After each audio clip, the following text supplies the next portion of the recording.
Everything about a cemetery feels final.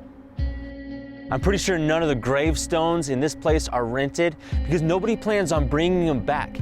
Everything seems final. But in Mark chapter 16, we see some friends of Jesus come and visit the cemetery where he is buried.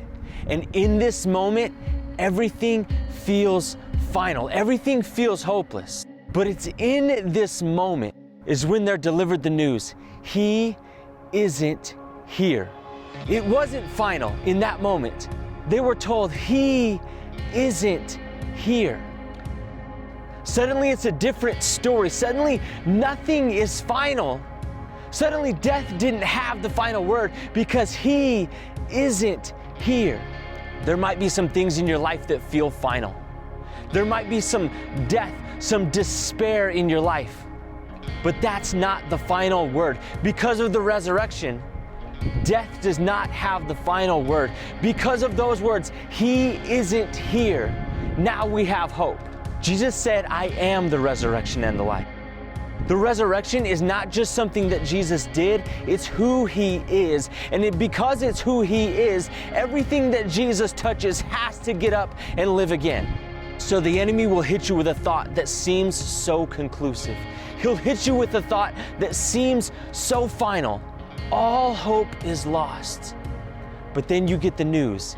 He isn't here. The final word is he isn't here. He's not in the grave. He has risen. He isn't here.